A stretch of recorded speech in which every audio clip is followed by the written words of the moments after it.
Biz şimdi şu anda sur mağduruyuz. 28 Kasım 11. ay oluyor. Şimdiye kadar evimize gitmemişiz.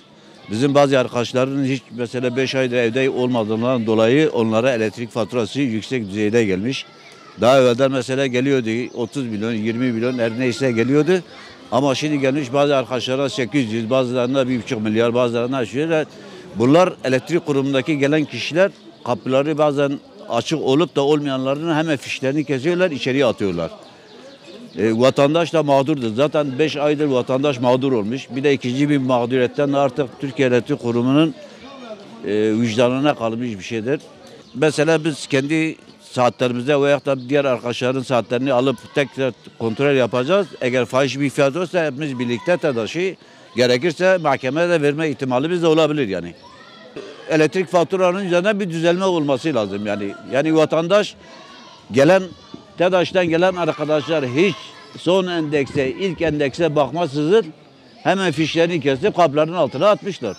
Şimdi bazı arkadaşlar da gidiyor bakıyorlar ki mesela son endeksine ilk endeksin arasında diyelim ki 50 kilowatt var. 50 kilowatt mesela şimdi şu an ne kadar ediyor? Diyelim, misal olarak 30 milyon ödüyor. O 30 milyonun karşısında adam 1,5 milyar kesmiş onlara yani. Bunların yani mağduriyetini gidermesi lazım yani. Biz burada gelen arkadaşların 1 milyarın üstünde elektrik faturaları gelmiş. 800 gelen var, 900 gelen var ve bir de bu çok yani. Tek birkaç tane değil, epey birkaç tane arkadaşım var. Yani hani halkın, vatandaşın, esnafın ve bunu TEDAŞ'ın buna bir el atmasını istiyoruz. Bunu insanlarımıza, Sur halkına yardımcı olmanı istiyoruz. Yani gelip yazıp gitmekle olmuyor. Gel iyi oku, iyi gör ve yaz öyle git. Çünkü buradaki halk zaten mağdur, tam bir trajedi yaşadı.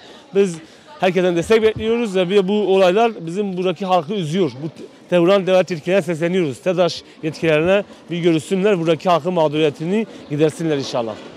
2 Aralık'tan beri buralarda sıkıntı var. Evine gitmeyen insanlarımız vardı. Elektrik fazla kullanılmıyordu. Ve normal kullanılan zaman 150 milyon, 200 milyon gelen aylık gelenler şu an 3 ayda gelmiş 1 milyar 800, 900 çok fazla. Ve bu kapalı olduğu için bunların gelmesi yani abes oluyor yani. Bu TEDAŞ'ın da bunlara bir el atması lazım. Devlet yetkililerine bunlara bir el atması lazım. Bizim buradaki halk çok mağdur insanlarımız var. O yüzden bu sorunu sizin aracınızdan devlet yetkililerine ve TEDAŞ'a sesleniyoruz. Buradaki halka yardımcı olsunlar, çok iyi olur inşallah.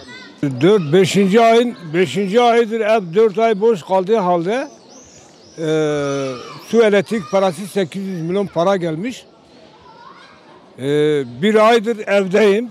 1 ayın gideri ne olursa ona göre yapsınlar yani. Yani bütün insanlar öyle. Ben yalnız değil.